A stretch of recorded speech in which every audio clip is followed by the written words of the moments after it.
continuar nos fortalecendo, Senhor, para nós continuar a nossa caminhada.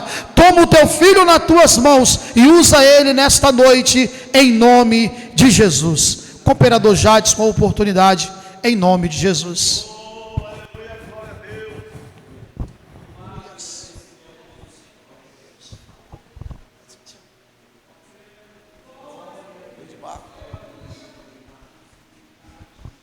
Glória a Deus. Paz do Senhor, meus irmãos. Como nosso presbítero Paulo disse, foi muito corrido chegar até aqui. Bastante complicado. Tempo de chuva, eu contava que não iríamos ter esse tempo de chuva, né? Eu pensei, até falei com eles, não, pode ficar tranquilo que vai dar tempo, eu consigo chegar. De qualquer forma eu pego um Uber, dou um jeito. E aí acontece tudo de possível para fazer a gente demorar a chegar aqui. Mas graças a Deus conseguimos chegar a tempo, não colocamos ninguém na prova, né? Glória a Deus. Meus irmãos, o tema que ficou sobre nosso encargo nessa noite é o tema da grande tribulação, também o milênio. Temos também um outro dentro desse, que é a volta de Jesus, a segunda vinda dele, a vinda dele em glória triunfal, para tratar hoje. Eu vou tentar ser o mais rápido possível, para eu tentar explicar o mais simples possível também para os irmãos todos os eventos que tem dentro da grande tribulação. Para os irmãos terem uma ideia, a gente pode dizer que os eventos que desencadeiam a grande tribulação até o milênio começam no capítulo 5 de Apocalipse, vão até quase o capítulo 20. Ou seja, são muitos capítulos, é muita informação dentro só da grande tribulação, dentro desses 3 temas que a gente vai tratar hoje. Ainda tem os versículos, né, que vêm por fora, dentro do Antigo Testamento, né, os versículos proféticos, mas nós vamos fazer de tudo para que isso tudo dê certo e a gente possa sair daqui conhecendo mais um pouquinho da palavra de Deus. Eu quero começar lendo Mateus capítulo 24, do versículo 21 ao 29, só para a gente começar.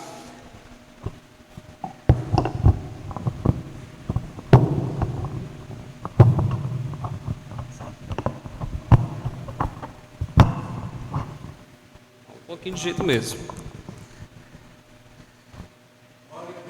Mateus capítulo 24, a partir do versículo 21 até o 29, que vai nos dizer dessa forma: porque nesse tempo haverá grande tribulação, como nunca houve desde o princípio do mundo até agora, e nunca jamais haverá.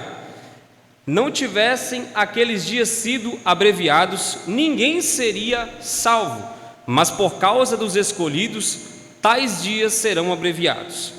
Então, se alguém disser a vocês: olhem, aqui está o Cristo, ou ali está ele, não acreditem, porque surgirão falsos cristos e falsos profetas, operando grandes sinais e prodígios para enganar, se possível, os próprios eleitos.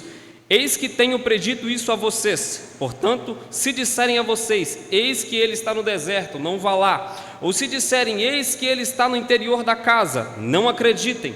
Porque assim como o relâmpago sai do oriente e brilha até o ocidente, assim será a vinda do Filho do Homem. Onde estiver o cadáver, aí se ajuntarão os abutres. Logo em seguida, a tribulação daqueles dias, o sol escurecerá, a lua não dará sua claridade, as estrelas cairão do firmamento e os poderes do céu estarão abalados. Podemos assentar? Como eu disse aos irmãos, todo o trâmite da grande tribulação começa no capítulo 5. Nosso pastor Márcio, através também do nosso presbítero Paulo, já começou a trazer no decorrer desse estudo tudo que antecede a grande tribulação. E eu quero trazer aos irmãos coisas fundamentais para a gente continuar, é que a igreja não está inserida na grande tribulação. Ou seja, na igreja, a noiva de Cristo, que será arrebatada, não estará presente na grande tribulação. E como o pastor Márcio mesmo disse, lá na última semana, ele disse algo ao contrário do que eu vou dizer agora, que os irmãos que estão aqui vão lembrar. Perdi o arrebatamento, e agora? O que me espera? Vamos dizer que essa é a parte 2 do que ele disse na semana passada. Tudo quanto ele trouxe para nós vai apontar para o que nós vamos ver a partir do capítulo 5 de Apocalipse, que começa com um livrinho. E eu achei muito interessante esse começo, porque enquanto a noiva de Cristo não é arrebatada, enquanto não há todos esses eventos, esse livrinho continua selado, presbítero Paulo. Só que no capítulo 5, João vê um anjo, vê o livrinho, e ele procura alguém para desatar os selos, para abrir o livro. E ele olha para um lado, olha para o outro, e não há ninguém no céu que possa desatar estes selos. E eu fiquei maravilhado, porque eu fui ligando uma coisa com a outra, e eu pensei, enquanto a igreja não chegar ao céu, enquanto a igreja não se encontrar com Cristo, nada disso vai acontecer. É como se João estivesse esperando o arrebatamento acontecer, Cristo aparecer e dizer: agora eu estou pronto, me dá o livro, porque agora eu vou abrir os selos. João está esperando alguém, e o anjo não entrega para ninguém, ninguém se candidata a abrir o livro. Mas quando o cordeiro chega, aí vai dizer: eis o cordeiro, que é digno de desatar os selos. Interessante, porque tudo isso só pode ocorrer quando Cristo desatar os selos. E quando ele começa a desatar os selos, aí começa o grande sofrimento, aí se dá início à grande tribulação. Eu trouxe 2 livros aqui, irmãos. São tantas coisas para falar que parece até que o diácono Isaac sabia que a gente ia fazer essa conferência. Ele me emprestou os livros, e aí eu falei, eu não vou pegar isso aqui tudo e vou jogar para um PDF só para dizer que fui eu que fiz, até porque nenhum conhecimento dá para dizer que fui eu que fiz ou alguém que fez. Deus inspirou, pastor Márcio fez essas apostilas, e eu trouxe hoje para trazer aos irmãos esse estudo, os 2 livros, tanto de teologia Apocalipse, tanto a escatologia. Eu vou começar pelo de Apocalipse para falar da grande tribulação, que tem mais informações para a gente. O que significa a grande tribulação, primeiramente? Período de sofrimento. A grande tribulação será um período de sofrimento de proporções ainda desconhecidas. Ou seja, tudo que nós passamos de dificuldade ainda hoje é algo ainda inimaginável que vai acontecer na grande tribulação. Todo o sofrimento, seja ele doença, seja ele morte, seja ele pragas, terremoto, maremoto, tudo quanto você pensar, seja peste de animais, tudo, irmãos, tudo na grande tribulação, a gente pode colocar que será 1000 vezes pior, porque não apenas a gente vai ver que Cristo, enquanto nós estamos aqui, vai aliviar todas as dores do mundo, mas quando a igreja é arrebatada, todo o sofrimento, tudo aquilo que Deus guardou do pecado, da humanidade, de tudo, a ira de Deus completamente é derramada na grande tribulação. Esse tempo também é conhecido pelos seguintes nomes: a grande aflição, a grande angústia, a angústia de Jacó. Nós sabemos que Deus guarda, querendo ou não, uma certa ira. Não é uma ira que a gente pode dizer assim, um furor inimaginável, mas Ele guarda a justiça dEle para entregar para o mundo.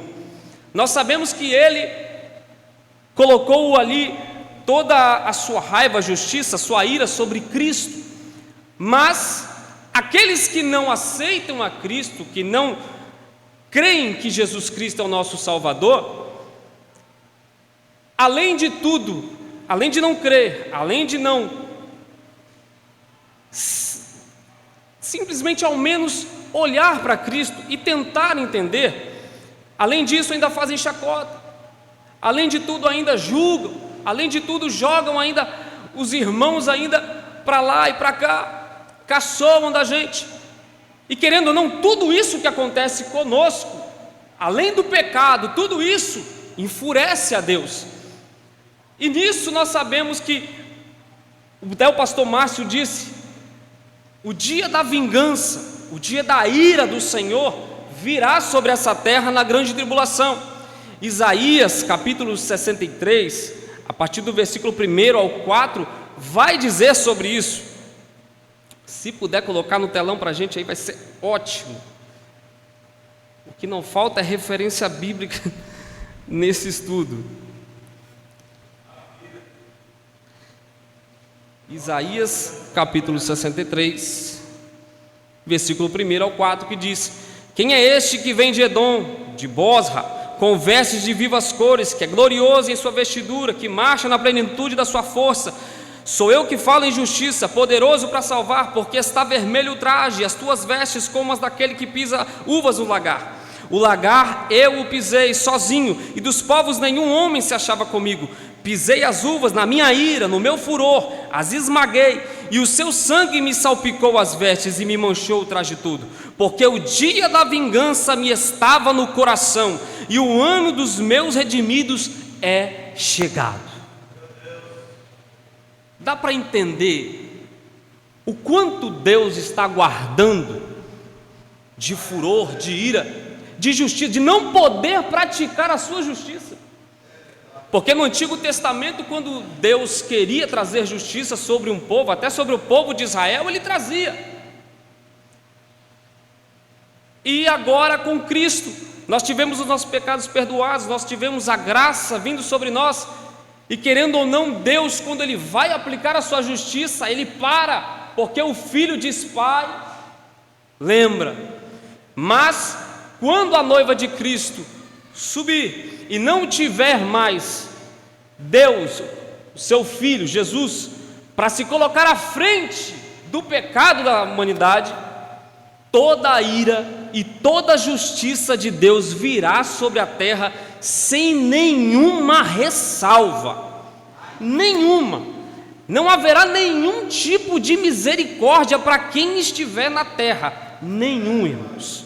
Ele vai aplicar tudo o que está escrito na Bíblia, todas as coisas. No capítulo 6, o cordeiro quebra os selos, e a partir disso nós vamos ver alguns seres partindo desses selos. A abertura dos primeiros selos, Apocalipse 6:1: e havendo o cordeiro aberto um dos selos, olhei e ouvi um dos 4 animais que dizia como em voz de trovão: vem e vê. Mais uma vez estão os seres viventes em evidência. Para quem já leu Apocalipse, sabe que esses seres viventes estão aparecendo quase sempre nas visões de João. Eles proclamam a santidade de Deus ao aparecer a primeira vez no capítulo 4. E esses seres têm interesse na restauração da terra, e para isso tomam parte na execução dos seus juízos. Eles são mencionados 10 vezes no livro de Apocalipse, a primeira vez no capítulo 4 e 6, e a última no versículo 19 e 4, quando tudo no céu está pronto para a descida de Cristo com os seus santos. O primeiro selo, o cavalo branco. Irmãos, quase sempre quando nós falamos em cavalo branco, nós nos arremetemos a quem? a Cristo. Só que os irmãos que estudaram histologia vão saber, e os irmãos que não sabem agora vão saber. Este cavaleiro não pode ser Cristo. Por quê? Primeiramente, quem está abrindo o selo, irmãos? Quem abre o selo é Jesus Cristo. Então, se está saindo o cavalo branco, certamente esse cavalo branco não é Jesus. Jesus abre o selo. O cavalo que sai, esse cavalo branco que sai desse selo, ele é mencionado como o próprio espírito do anticristo. Ou seja, nem tudo que reluz, irmãos, é ouro. E muitas vezes a gente se deixa enganar porque algo tem aparência.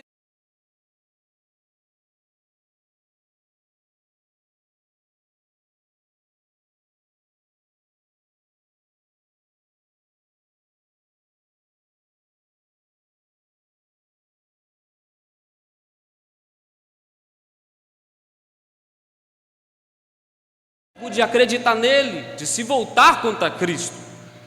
O primeiro cavalo é o cavalo branco. Cristo sempre tem em seu cortejo, em sua companhia, melhores agentes do que os mencionados neste capítulo. Ou seja, quando Cristo vai agir, irmãos, quase sempre ele tem alguém, vamos dizer assim, melhor do que um cavalo branco, um cavaleiro do cavalo branco, ao seu dispor. Nós podemos, como por exemplo, colocar o anjo Miguel. Todas as vezes que Deus vai colocar alguém para batalhar contra Satanás, quem você vê? O arcanjo Miguel. Avançando nesses, nós vamos ter o segundo selo, o cavalo vermelho, que representa a guerra. 3, um cavalo preto. Esse cavaleiro simboliza uma grande fome. 4 selo, um cavalo amarelo. Esse cavaleiro se chama morte. 5º selo, mortos por amor à palavra de Deus. Quando é aberto o 5º selo, João vê o que está acontecendo no céu. Os mortos por amor da palavra de Deus são os que foram martirizados por sua fé em Cristo e pela verdade da palavra. Estes possivelmente serão desviados, que foram deixados no arrebatamento, e também aqueles que creram em Cristo, porém após o arrebatamento, e por isso foram martirizados. 6º selo, um grande temor de terra.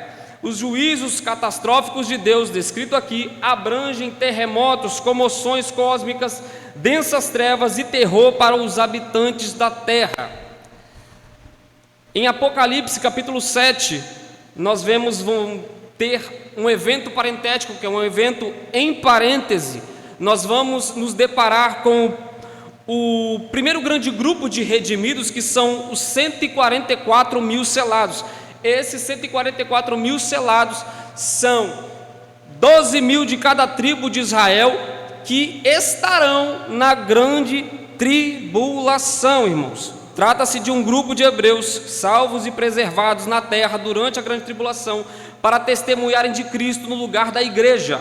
O grupo está na terra, a qual é mencionada no versículo 1 e 3 do capítulo 7. Certamente é o cumprimento do que está predito em Isaías 66, versículo 19. E porei entre eles um sinal, e os que deles escaparem enviarei às nações, a Tarsis, a Pul e Lude, flecheiros, a Tubal e a Javã, até as ilhas de mais longe, que não ouviram a minha fama, nem viram a minha glória, e anunciarão a minha glória entre os gentios. Ou seja, esses 144 mil hebreus estarão na grande tribulação e estarão pregando a palavra de Deus, enquanto a igreja está no céu com Cristo.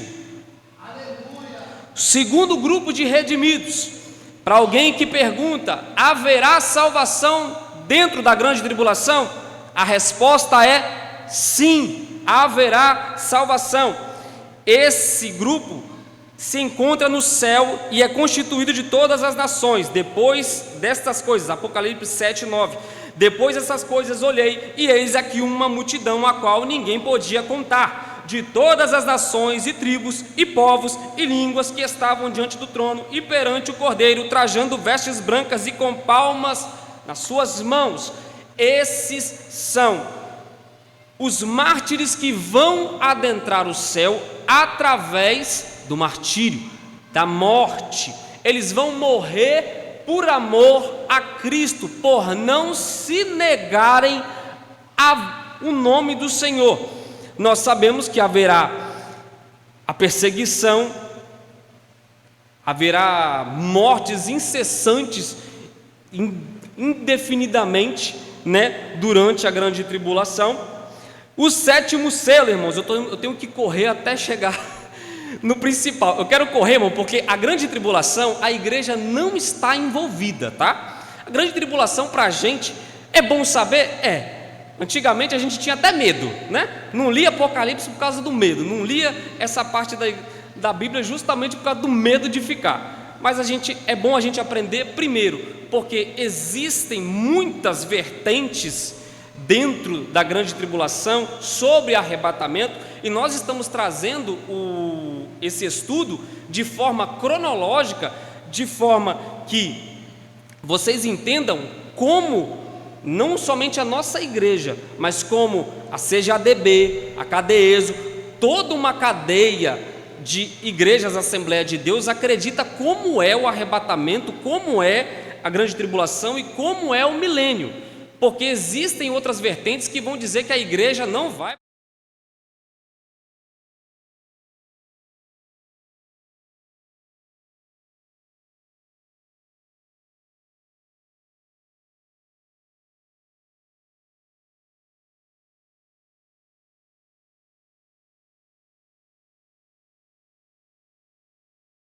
Sete trombetas. A abertura do sétimo selo dá início a uma série de 7 trombetas. Aqui cabe informar que existem 4 principais veículos de comunicação e execução da parte de Deus no livro de Apocalipse. São eles 4 grupos de 7 cartas às igrejas, 7 selos, 7 trombetas e 7 taças da ira de Deus, que nós vamos ver no final. As trombetas de juízo de Deus. Apocalipse 8:2. Eu vi os 7 anjos que estavam diante de Deus e foram-lhe dadas as 7 trombetas. A primeira trombeta, saraiva, fogo e sangue. 1/3 da vegetação é destruída. Quando eu disse a vocês que Deus não vai poupar nada, está dizendo que Ele não vai poupar nem mesmo a sua própria criação. Deus poderia isentar a terra, os animais, por causa do pecado do homem? Sim, mas até mesmo a terra vai sofrer. A terra ela já sofre, ela geme de dor por causa do pecado do homem, que faz grandes coisas, grandes catástrofes com a terra. Mas nós vemos aqui que Deus vai fazer isso independente de tudo. A segunda trombeta, algo como um meteoro incandescente caindo no mar e contaminando, e 1/3 da vida marinha e 1/3 dos navios são destruídos. Nem os modernos navios de guerra terão qualquer proteção para evitarem a destruição. Seus mísseis mais avançados serão inúteis. Terceira trombeta, cursos de água e fontes ficam contaminados. 1/3 das águas dos rios e das fontes tornam-se contaminadas. Quarta trombeta, trevas na terra. 1/3 do sol, da lua e das estrelas deixarão de brilhar. Quinta trombeta, um incalculável enxame de gigantes gafanhotos infernais invade a terra e durante 5 meses atormentam os homens, exceto o grupo que recebeu o selo de Deus. Não resta dúvidas se tratarem de demônios agindo ferozmente ao comando do príncipe das trevas. Esse grupo que recebeu o selo de Deus, irmãos, é o grupo que, querendo ou não, geralmente vão ser os desviados e aqueles que aceitarem a palavra de Deus, que se reconciliarem com Cristo, eles vão receber um selo de Deus para não serem perturbados por esses gafanhotos. Quem não receber este selo vai ser atormentado por 5 meses. Irmão, pensa comigo, um gafanhoto na sua casa, só um, gigante, o que você ia fazer com ele? Como é que você ia matar ele? Como é que você ia fazer para ele não te pegar, para ele não te achar? Você ia se esconder? Você ia tacar inseticida nele? Pensa comigo, um enxame de gafanhotos percorrendo cidades, percorrendo o planeta Terra, infernizando dia e noite. Serão dias e noites literalmente sem dormir, porque eles não terão descanso. Sexta trombeta, trata-se de uma cavalaria infernal, seres demoníacos como os da quinta trombeta. Em consequência de seu ataque, morre mais 1/3 dos homens. O ataque dessa cavalaria infernal terá hora, dia, mês e ano para matar a 1/3 parte dos homens. Ou seja, não importa se você vai se esconder, eles vão matar até quando tiver que matar.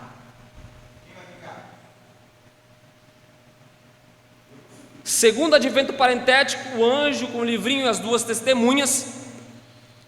Apocalipse capítulo 10. O livrinho, o anjo, ao colocar seu pé direito sobre o mar e o esquerdo sobre a terra, dá a entender que esse livrinho contém uma mensagem que afeta o destino do mundo inteiro.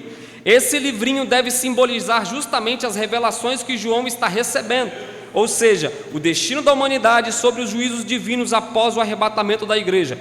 Amargo no estômago devido aos sofrimentos contidos no livro, doce na boca por causa das boas novas do estabelecimento em breve do reino de Cristo na terra. Para quem não leu Apocalipse 10,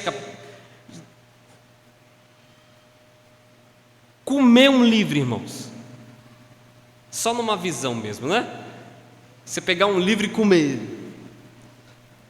Acontece isso na visão de João, e quando chega ao estômago dele, é um sofrimento. É doce na boca, ele começa a comer e é bom, mas quando chega no estômago começa a amargar.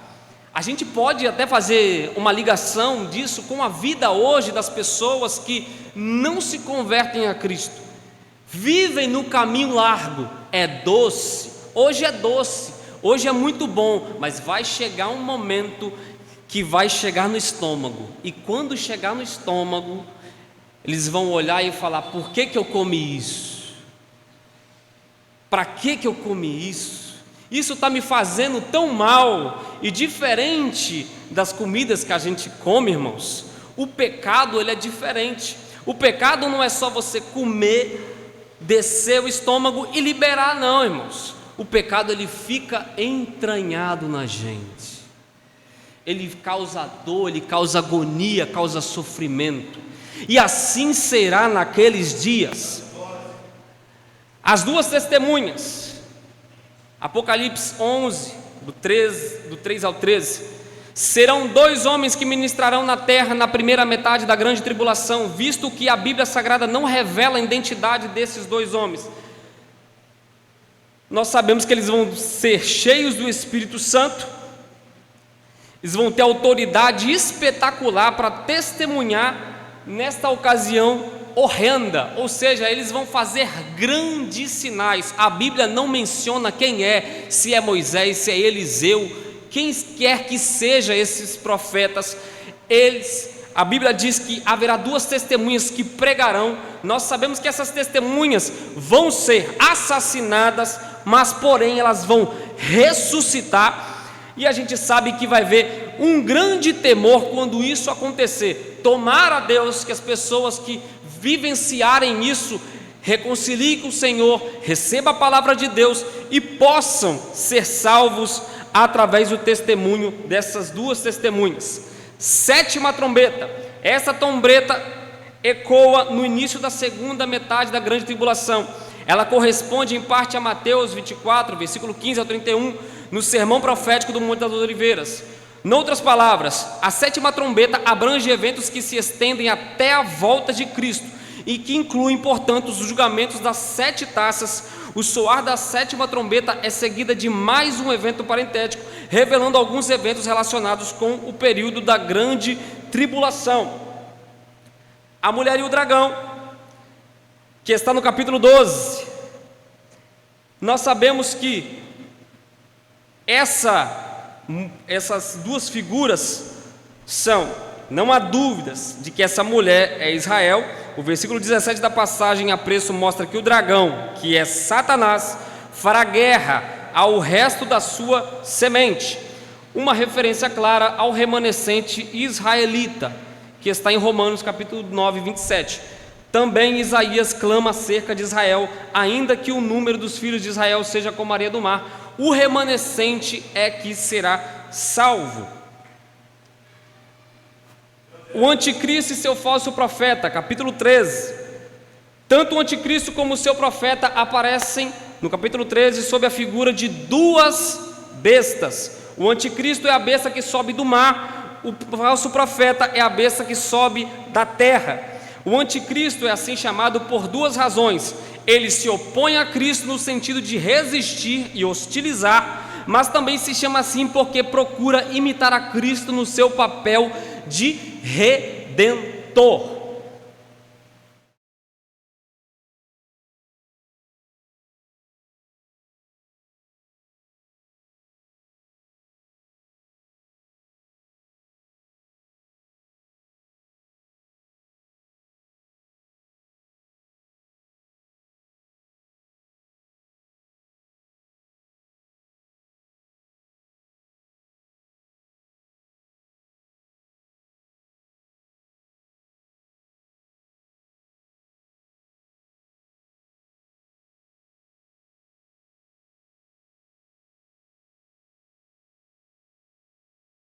Quanto ele falar, ao que ele disser.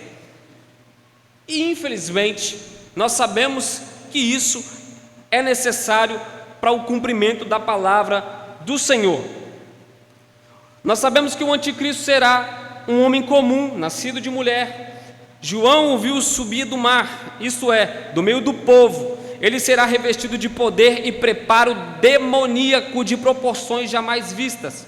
O poder satânico que fará do anticristo um super-homem já está operando no mundo e é conhecido como o espírito do anticristo. Esse poder dominará totalmente a pessoa do anticristo e será o segredo da sua influência tremenda sobre a humanidade. Se nós já achamos que existem pessoas no mundo que fazem pacto, que estão com alianças com Satanás, que a gente olha e vê visivelmente que há algo de errado, imagina esse homem. Só que, infelizmente, a igreja na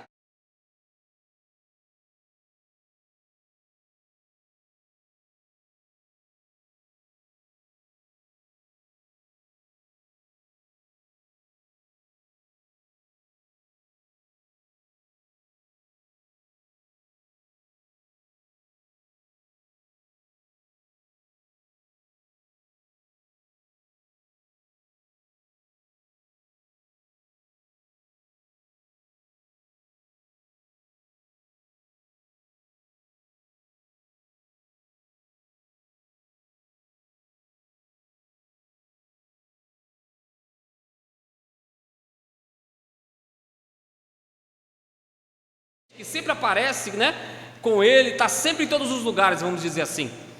Esse falso profeta vai ser basicamente isso. Ele que vai fazer todos os trâmites, vai fazer alianças, vai fazer com que o nome do anticristo seja glorificado por todas as coisas. Tudo quanto o anticristo fizer, o falso profeta vai estar lá dizendo: se não fosse ele, vocês estariam aí, na miséria, na pobreza, mas por causa dele, porque ele fez, vocês estão aí. E é nisso que o povo, querendo ou não, irá se voltar ao anticristo, irá o adorar, irá fazer tudo o que é contra a vontade de Deus. Tudo que não fizeram a Deus, eles irão fazer ao anticristo, infelizmente. Capítulo 14, nós temos 7 eventos. Mais um é todo parentético. São afirmações do triunfo final de Cristo, do julgamento dos ímpios. Dos 7 eventos nele contidos, 6 são visões. O evento restante consiste em uma mensagem celestial ouvida por João. Em resumo, os 7 eventos são: um grupo de redimidos triunfante no Monte Sião, um anjo proclamando o evangelho eterno, um anjo anunciando a queda de Babilônia, o julgamento dos adoradores da besta, mensagem da bem-aventurança dos mortos do Senhor, a ceifa dos gentios e a ceifa de Israel. No capítulo 15 ao 16 nós vamos ter os 7 últimos juízos, que são as 7 taças da ira de Deus. A primeira taça, quando você pensa que acabou com as trombetas, com os selos, ainda tem mais. Você tem certeza que você quer fazer casa, quer comprar sítio,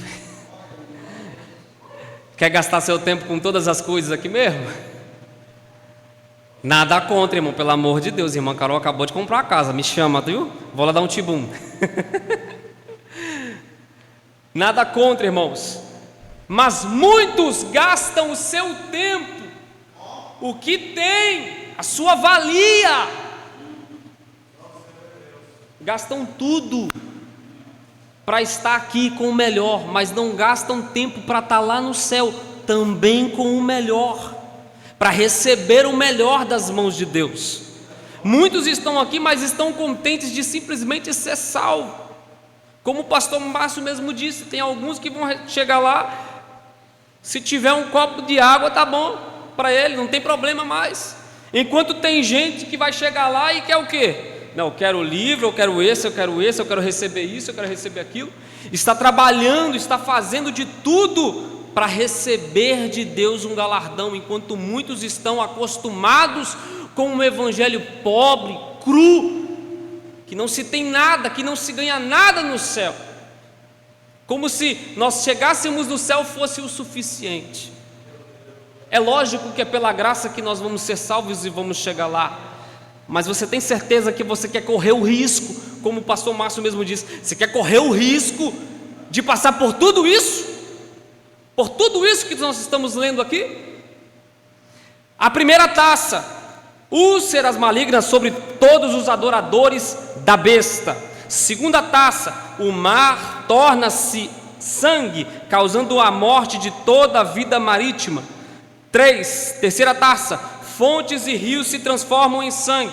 Quarta taça, o sol queima os homens pelo seu calor multiplicado. Apesar de seu tão grande padecimento, os homens não são levados por isso ao arrependimento, blasfemam contra Deus. Quinta taça, trevas no trono e no reino da besta. Sexta taça, o rio Eufrates seco, deixando livre o movimento das tropas que avançarão do Oriente para Israel, para a batalha do Armagedon que se avizinha. Sétima taça, ocorreu um terremoto como nunca houve igual, será pavoroso, além do que se possa imaginar. A grande cidade, que é Jerusalém, se fenderá em 3 partes, e as cidades das nações cairão. Isso incluirá Nova York, Tóquio, Paris, Rio de Janeiro, Londres, Moscou, Pequim, Roma, Lisboa, Madrid, etc. Quantos morrerão? Ai! Quantos morrerão sem ainda ter a salvação?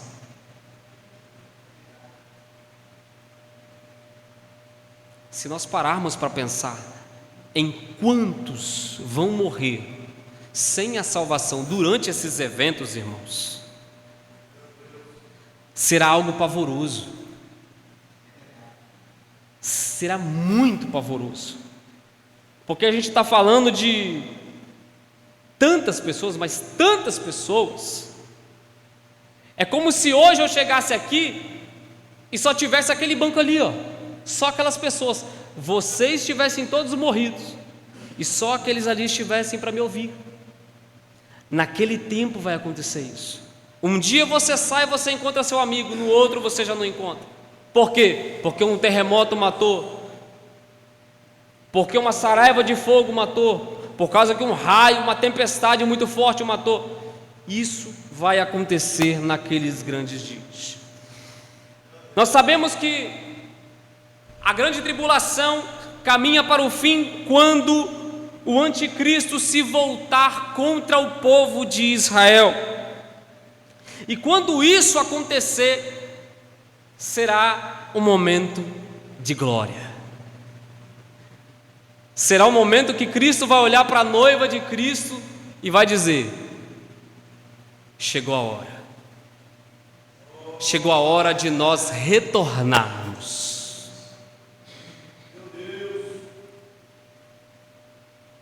Imagine você, Deus reunindo todos no céu,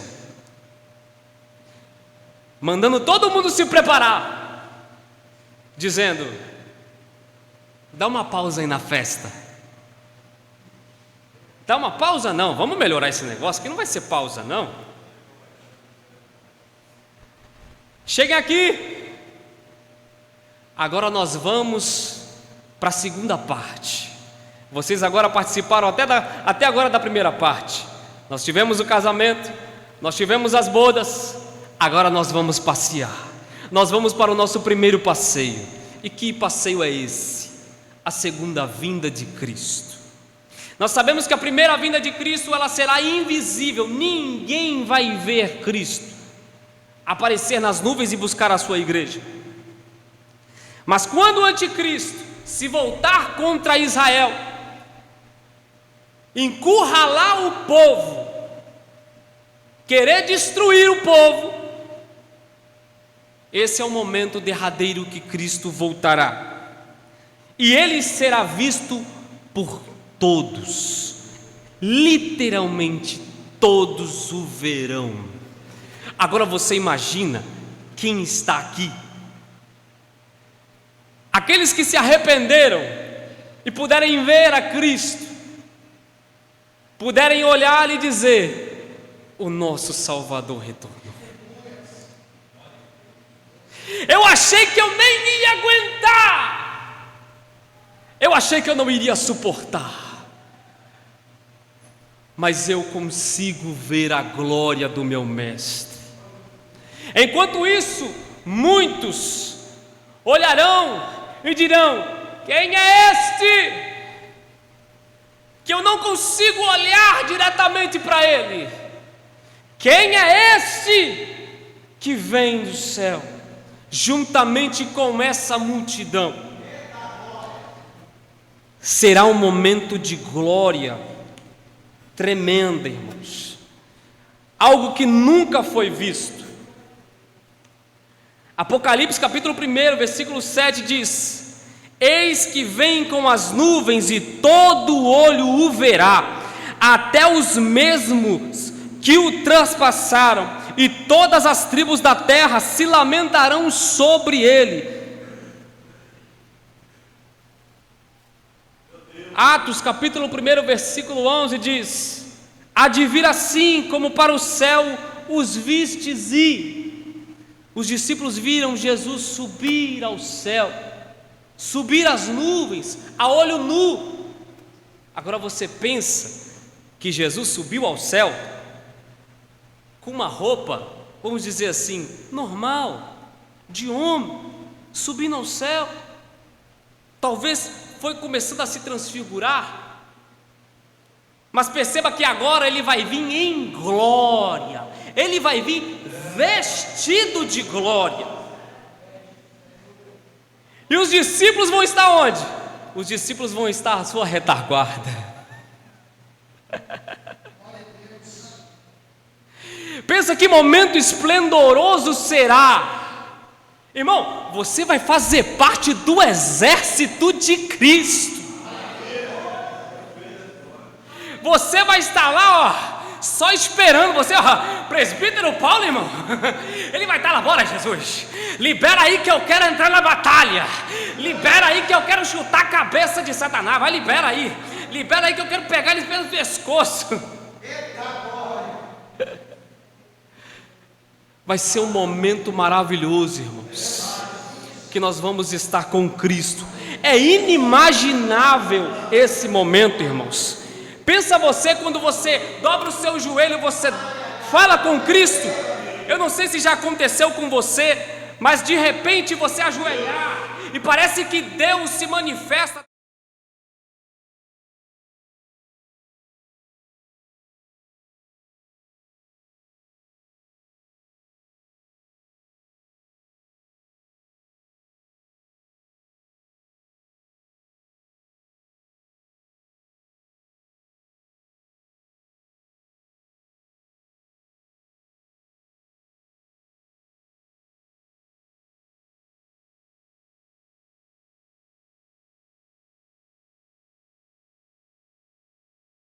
Ele virá com grande poder e glória, Ele virá com seus santos, e Ele vai retornar de forma triunfal. E viu o céu aberto, e eis um cavalo branco, e o que estava sentado sobre ele chama-se Fiel e Verdadeiro, e julga e peleja com justiça. E seguiam-no os exércitos no céu em cavalos brancos, e vestido de linho fino, branco e puro, e no manto e na sua coxa tem escrito este nome: Rei dos Reis e Senhor dos Senhores. Vai ser impossível os incrédulos olharem para ele e dizer: não é ele não, é mentira, não é ele não, é só invenção. Vai ser impossível olhar para ele e não reconhecer quem ele é. Mas a gente tem que caminhar para o fim, infelizmente. Vamos lá. Cristo virá no momento em que a batalha do Armagedon tiver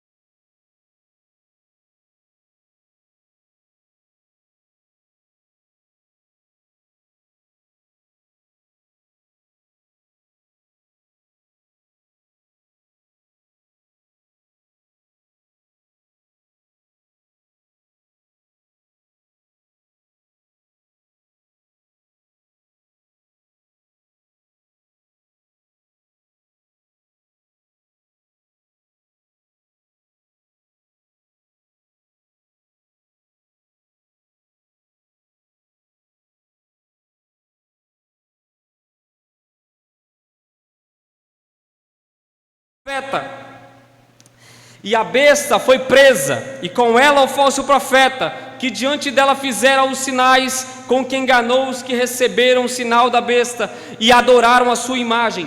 Estes dois foram lançados vivos no lago de fogo que arde como enxofre, e os demais foram mortos com a espada que saía da boca do que se assentava sobre o cavalo, e todas as aves se fartaram das suas carnes. Tudo isso, irmãos, vai acontecer. E além de tudo, as nações que se voltaram juntamente com o anticristo contra Israel, essas nações serão julgadas naquele momento. E eu vou dizer isso aos irmãos, é algo que o pastor Márcio trouxe, o julgamento das nações. Esse julgamento, irmãos, não está ligado ao juízo final que o nosso diácono Isaac vai trazer, não está ligado. Esse juízo vai ser feito logo após a vitória de Cristo na batalha do Armagedon.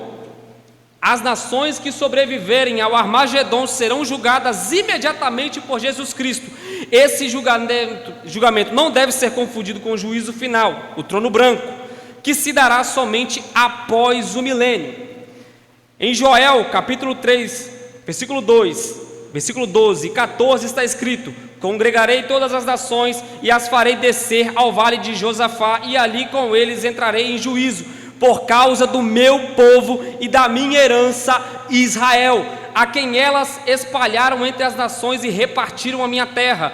Movam-se as nações e subam ao vale de Josafá, pois ali me assentarei para julgar todos os gentios em redor, multidões, multidões no vale da decisão, porque o dia do Senhor está perto no vale da decisão. Para ser mais simples possível, todas as nações que se aliançaram com o anticristo, que se juntaram contra o povo de Israel, estará junto, se ajuntará e vai ser julgada, e quem não for absolvido nesse juízo será condenado. Não haverá escape mais uma vez. Eu acho que deu para entender que dentro da grande tribulação, Deus não vai poupar ninguém, absolutamente ninguém. Não vai ter como dizer, eu não sabia, eu não sei, eu não ouvi. Pelo contrário, você ouviu, você soube, não quis crer, e agora eu estou trazendo a minha justiça até você.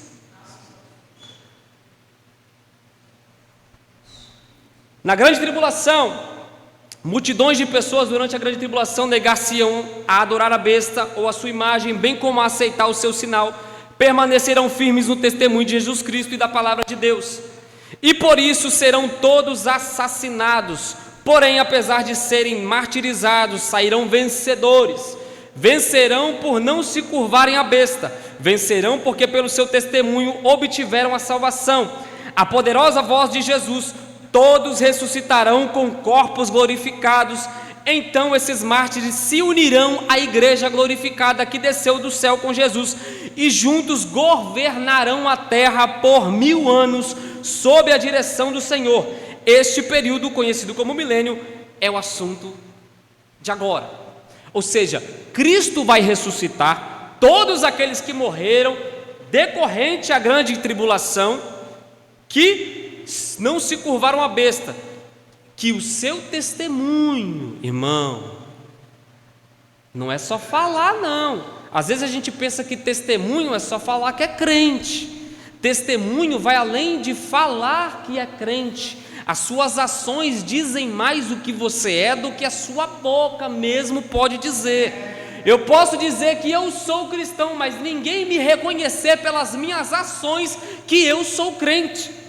E tem muita gente que hoje se diz crente e vai achando que vai se livrar de tudo isso, e infelizmente, irmão, vai chegar naquele grande dia, vai se deparar com essa situação e vai ter a segunda chance, mas infelizmente talvez muitos também não vão conseguir se salvar mesmo dentro da grande tribulação.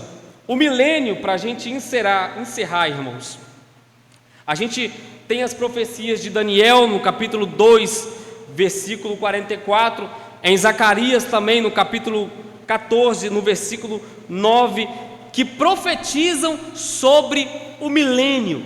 O milênio nada mais é que o reino vindouro do Senhor. A palavra milênio vem do termo latim mille e anum, ano. A palavra grega chilias, que também significa 1000, aparece por 6 vezes em Apocalipse, definindo a duração do reino de Cristo, antes da destruição do velho céu e da velha terra. O milênio, irmão, será um período literalmente de 1000 anos, literalmente de 1000 anos. Diferente daquelas 70 semanas, por exemplo, de Daniel, a qual a gente está ainda dentro dessas 70 semanas. Eu nem entrei dentro das 70 semanas, porque é um assunto ainda a mais para a gente explicar, e já não dá tempo, a gente já está estourando o horário agora. O milênio vai ser literalmente um reinado de 1000 anos, estabelecido por Cristo logo após a vitória sobre o falso profeta e a besta. Dentro do milênio, o que vai acontecer? O diabo estará encarcerado. Ele não terá atuação nenhuma na terra. O principal personagem do milênio não é Satanás encarcerado, irmão. É o reino de Jesus Cristo na terra. É o reinado de Cristo na terra, juntamente com a igreja lavada e remida no sangue do Cordeiro. Esse será o milênio. As principais características do milênio será alegria, glória, justiça, conhecimento pleno, instruções e orientações, fim da maldição sobre a terra e a eliminação de toda enfermidade, maior expectativa de vida, vamos viver igual Abraão, Isaac e Jacó, vamos viver todos os 1000 anos, glória a Deus. Pelo menos a parte boa a gente vai estar aqui o tempo todo, né? Já que a gente está aqui na parte ruim e ainda vive 60 anos, querendo viver só 30, querendo ir para a glória mais cedo, nesse tempo a gente vai percorrer os 1000 anos, graças a Deus, triunfantes com Jesus. Prosperidade no trabalho, irmão. Você que pensou que você não ia trabalhar, você vai trabalhar, irmão. Pensa que você vai ficar à toa, não, tá? Vai trabalhar. Nem que seja na obra de Cristo, você vai trabalhar. Vai ser obreiro, vai ser presbítero de novo, vai ser pastor, vai ser tudo de novo, irmãos. Os irmãos já começam a ficar, oh meu Deus do céu. Eu achei que eu ia me livrar. O melhor de tudo, irmãos, que o trabalho agora todo mundo vai ser bonzinho, irmão. Mas vai ser tudo regozijante, irmãos. Diferente do trabalho que hoje você tem que passar raiva, de um trabalho que você tem que estar lá arduamente, incansavelmente. Com certeza o trabalho aqui vai ser uma coisa mais prazerosa que hoje é nos dado. Harmonia no reino animal, ou seja, não vai ter aquela caça, né? Um leão querendo matar a presa e tudo isso, irmãos, vai ser no reinado milenar de Cristo. Vai ser tudo uma maravilha, literalmente. E nós vamos estar aqui regozijantes. Acabou, Jade? Quem dera. Mesmo no milênio, ao findar o milênio, o diabo será solto mais uma vez. E por que, Jade? Por que Jesus vai libertar Satanás de novo? Porque ele não logo esse infeliz logo no lago de fogo e enxofre, deixa ele apodrecer lá? Porque Cristo sabe do coração humano. Olha, irmãos, a gente está falando de um povo redimido, lavado no sangue de Jesus que vai estar aqui. Satanás vai ser liberto, será solto e vai poder fazer o quê? Quem vai ser enganado?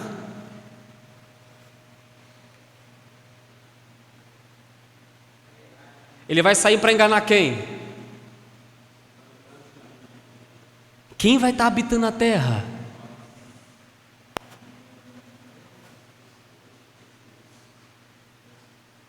É por isso que aquela coisa do já ganhou, já está aqui, já acabou, não tem mais, agora é só vitória. Satanás vai ser liberto, e mais uma vez ele está liberado para enganar, mais uma vez ele está liberado para causar uma rebelião, e diferente, irmãos, do que é feito agora. Agora a gente tem pessoas que já são entregues ao maligno. A gente está falando de um povo que está vindo de arrebatamento, de um povo que está vindo de martírio, e mesmo assim vai ser enganado. Eu estou dizendo para você que você mesmo sendo arrebatado, você corre o risco ainda de se perder, se não levar a sério o Evangelho.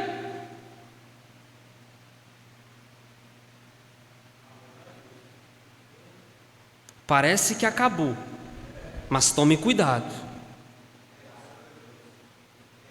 Guarde a palavra, guarde a sua fé, porque mesmo depois de grandes momentos com Cristo, muitos ainda se voltarão contra Ele, muitos mesmo andando com o irmão. É gente que está olhando para Cristo. O reinado de Cristo, irmão, vai ser na terra. Cristo não vai estar no céu governando de lá não, Cristo vai estar na terra governando, as pessoas vão conhecer Ele, vão ver Ele, e mesmo assim serão enganadas. Mesmo assim serão enganadas. Mas glória a Deus, que mesmo quando Ele se levantar mais uma vez, e levantar uma grande multidão em rebelião, Ele será derrotado mais uma vez, e essa vez será de uma vez para sempre. O fim do milênio, irmãos, revelará que o coração humano corrupto ainda estará disposto a crer nas mentiras do diabo e a segui-lo na sua revolta final contra Deus. Mais uma vez ficará evidente que a redenção por meio da graça salvadora de Deus é a única solução para o pecado. Durante 1000 anos, ninguém será influenciado por atividades demoníacas ou satânicas. Ninguém precisará conviver com governos corruptos, guerras, doenças ou clima ruim. Ainda assim, as pessoas se rebelarão. Durante o milênio, nenhuma rebelião será causada por circunstâncias externas ao homem, mas somente por sua própria natureza corrompida. A libertação de Satanás demonstrará que nenhuma ordem social ou circunstância é capaz de mudar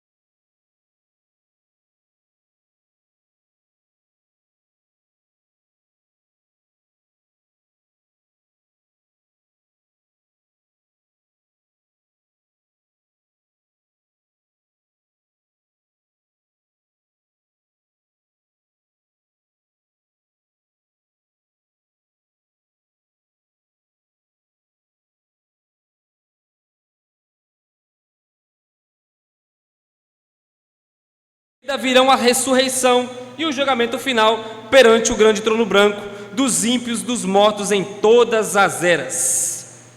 E isso fica para o nosso diácono Isaac dar seguimento. Eu quero agradecer a todos vocês, agradecer a minha oportunidade, presbítero Paulo, diácono Isaac, pela oportunidade, presbítero Marcelo, meu pastor, muito obrigado pela confiança. Eu tentei, irmãos, correr contra o tempo, mas é quase impossível. É um assunto de quase 20 páginas da Bíblia, irmãos. Pensa como é difícil resumir isso. Eu recorri até às apostilas do pastor Márcio para tentar ser o mais rápido possível. Infelizmente eu não consegui. Espero que os irmãos tenham compreensão comigo. Se ficou algo faltando, irmãos, pode me puxar a orelha, pode me chamar no canto ali, não tem problema nenhum.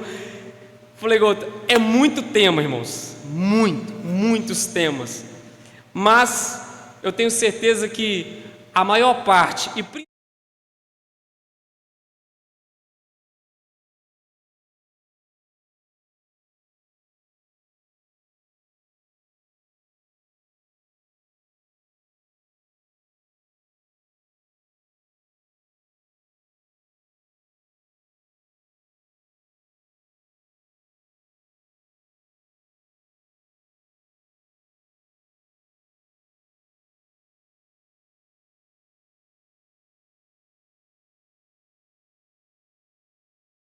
chegarmos a esquecer do que Ele fez por nós. Eu agradeço a minha oportunidade e agradeço também por mais essa oportunidade de falar do amor de Deus. Amém.